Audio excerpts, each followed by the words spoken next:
What is up, my beater bros? Me-SaNu here with Week 8 NFL game picks, and we actually had a really good week last week. We went 11-3, only missing on the Giants, the Titans win, because we picked the Chargers. Of course, they let us down, and Seattle, who were upset by Baltimore. But we did correctly pick Indy upsetting Houston, which was nice. Also, looking back at my picks, I got a lot of them were pretty lucky. This week we have, as you can see on Madden, they have these featured matchups. One matchup I don't get why it's not on here is Carolina-San Fran. You put a 1-5, 3-4 team on here. You put a 0-6 and a 2. You put two teams on here who are combined 2-10. But not the Panthers and the Niners, who are like a combined 10-2. The fuck is wrong with you, Madden? I would 100% rather play Carolina-San Fran as a quick matchup than this, just because it's Monday night prime time. But even then, this isn't even a prime time game. This is just up here to be up here, especially after last week. Come on.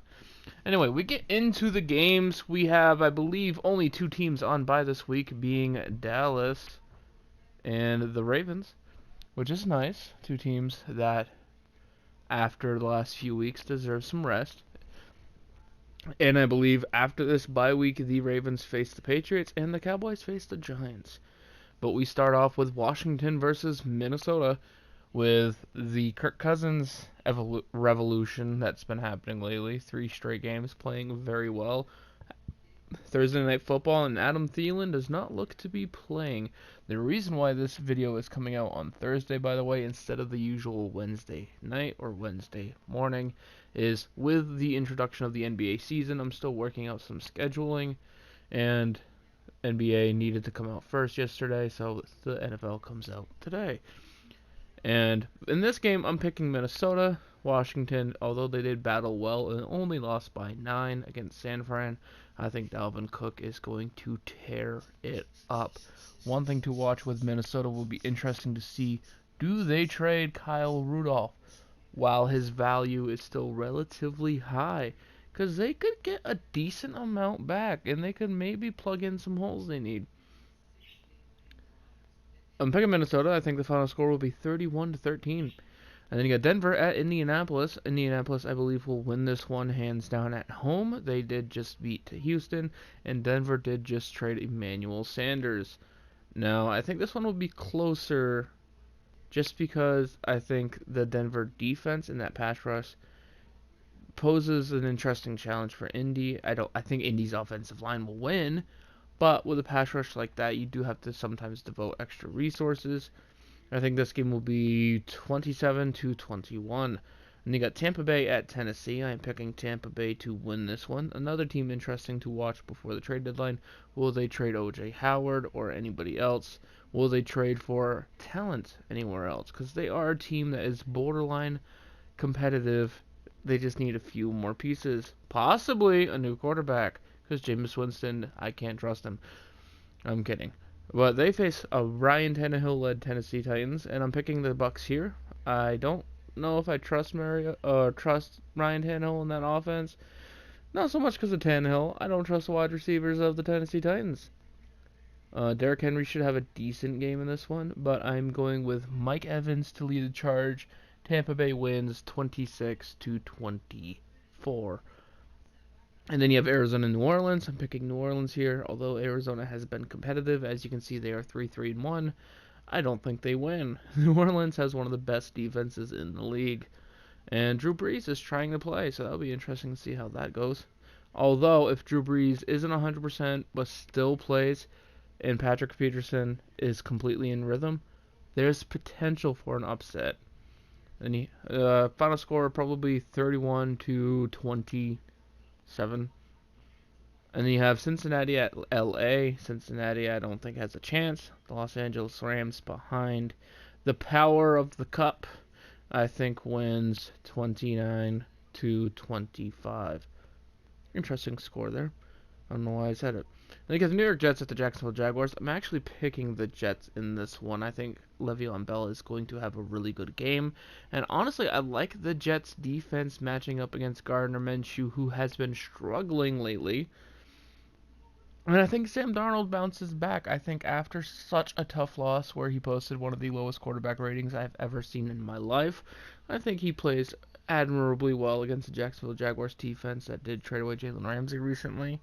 So I think Robbie Anderson has a better matchup than he did against Stephon Gilmore, and it should be a good game. I think it will be close. I think it will be relatively low scoring. I think it will be 20-17. Then you have the New York Giants at the Detroit Lions, and I realized this is the only game I haven't picked, so I am going to pick it live for you guys. New York Giants I do like because of Saquon Barkley, and I think Daniel Jones will have a bounce-back game. Detroit, a little bit tougher to pick with no Kerryon Johnson anymore at running back due to IR, although he can still come back for a late push if they're in the playoffs. And honestly, I like that about Detroit right now with Kerryon. There's still time to bring him back from injury if they make the playoffs, because I think if they activate him off IR, he should be back for like week 17 or the wild card round possibly, and that is good because you don't have to designate him, because at that point you realize we're making it or we're not, so you don't have to waste it. It'd be interesting to see how the running back situation pans out for Detroit. At that point, trading away Quandre Diggs to the Seattle Seahawks made little sense to me, but once I analyzed the move where they're in this situation in the NFC North where they're like, damn, we might not make it.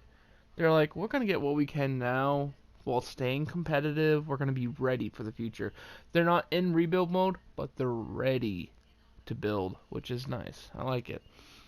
In this matchup, though, I'm more interested in the combination of Golden Tate and Saquon Barkley, and Evan Ingram is even healthier. I'm picking the New York Giants to beat the Detroit Lions in another upset. That's right, we're picking 2 upsets this week, apparently, because I already had an upset picked. And then you have the Chargers at the Chicago Bears. That Chicago Bears offense is awful, and there's rumors and rumblings that everyone thinks the Bears should trade for Cam Newton.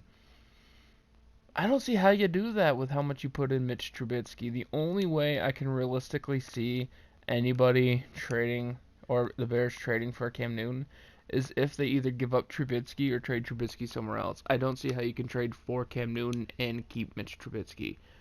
I just don't. That defense, though, I think will be too much for Phillip Rivers and the Chargers offense. Melvin Gordon is going to have a second bad game in a row. And you got Philadelphia at Buffalo. This game should be close. And yes, I didn't pick scores for the next 2 games because they're hard to decide, especially with that fucking lackluster offense of Chicago. Buffalo hosting Philadelphia. I'm picking Buffalo to win this one at home behind Josh Allen. I think he can exploit what looks to be a slower Philadelphia defense. I'm not saying that the Philadelphia defense is bad, it's just slower than what it's usually playing at. But this Philadelphia offense, Deshaun Jackson, I don't believe is playing, and I think that's going to be the difference maker here. The Buffalo defense is incredible. They can force a lot of people into mistakes. They're possibly the number 2 defense in the league right now. Realistically, possibly number 1. There's probably a lot of people out there who think they are number 1. So I'm picking Buffalo to win this one. I think it will be a low-scoring game. I think it's going to be 18-14. And you got Seattle at Atlanta. Atlanta just trading away Me-SaNu. I honestly don't think they have a chance because I don't see how their defense can contain Russell Wilson in this one. DK Metcalf should have a decent game as well. I am picking Seattle to win this one 22-17. And then you have Carolina at San Fran. I am picking Carolina Panthers in the upset over the San Francisco 49ers. I actually have a few reasons to do this. One being the offensive line of the 49ers is banged up. Joe Staley, McGlinchey, they are banged up. And they haven't really faced a pass rush. And they are going up against Gerald McCoy in one of the better defenses in the league with the Carolina Panthers. Yes, they just traded for Emmanuel Sanders, but Carolina's secondary is not terrible. And with the pressure that they create, they do get some relief.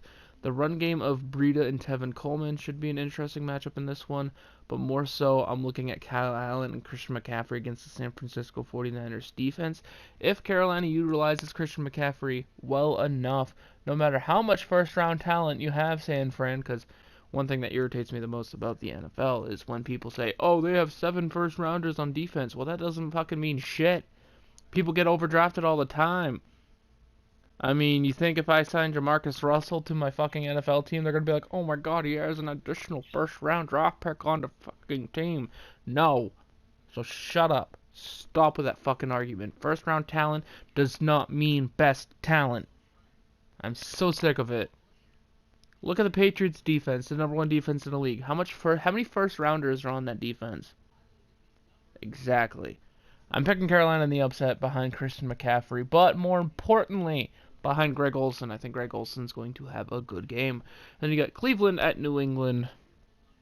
And I'm picking the New England Patriots here, who are playing an interesting strategy with Josh Gordon. And I feel like this is worth mentioning because the current rate, they're going to wait until Josh Gordon gets healthy, then cut him. And granted, I don't mind it, but I don't like it. They could have just straight up cut him. Although, in that case, he could have easily went to a Kansas City, a San Fran, something like that. But exposing him to waivers in this sense, I honestly would love to see Josh Gordon go to Pittsburgh. I've said this on Twitter. And I'm not shouting out my Twitter because if y'all find me, y'all going to roast me because I am an idiot. But I want to see Josh Gordon go to Pittsburgh because Pittsburgh's not out of the division. They currently have 2 wins and are facing a Miami Dolphins team. Baltimore is not that far ahead of them right now. So if they make a drastic improvement, they could contend. James Conner, Vance McDonald, Juju Smith-Schuster, and Josh Gordon on that team. Yeah, Josh Gordon's not 100% healthy, but damn, he is better than most of those receivers that Pittsburgh has currently. And he looks to not be so much addicted to drugs anymore. Anyway, as for the New England-Cleveland game, the biggest milestone for the Patriots is going to be Myles Garrett in the pass rush of the Cleveland Browns. But again, just like with most of the games this year, I think Baker Mayfield is not going to be able to do much against the New England Patriots pass rush because the offensive line in Cleveland sucks. Stephon Gilmore versus Odell Beckham, or even Stephon Gilmore versus Jarvis Landry with J.C. Jackson and Devin McCourty on Odell. I don't see how Baker Mayfield overcomes this defense, the boogeyman, the ghost, or whatever you want to call him. But I think New England wins. I think it's going to be not so close. I think it's going to be lower scoring than people think. Maybe a pick six, something like that happens. I think it's going to be 23-11 or 23-10. Like I said, this defense is fantastic. Then you got Oakland at Houston. I'm picking Houston to bounce back in this one, mainly because the Oakland defense doesn't terrify me. Josh Jacobs, if he has a good game, could carry Oakland to the victory. I think it will be relatively close, but I think it'll also be high scoring. I think it's going to be 33-27. Then you got Green Bay at Kansas City. I'm picking Green Bay whether it's an upset or not. I do not give a fuck. I don't know if Patrick Mahomes is playing, so I'm gonna go into the mindset of him not playing. And I think that Green Bay defense will be too much for Matt Moore, no matter how much speed you have with Tyreek Hill and Travis Kelce.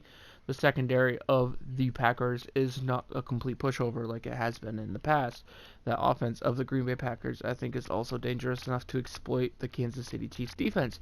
And this is going to be a very good test for that Kansas City Chiefs defense, because if you can limit Aaron Rodgers, one of the best quarterbacks in the league, then you could definitely prove you're a serious Super Bowl contender.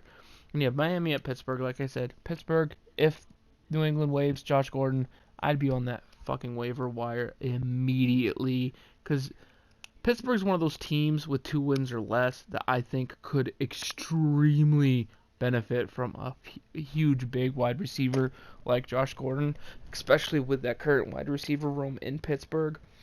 And it should be a good week, good games. See you guys next week. Peace. I'm seeing Ghost.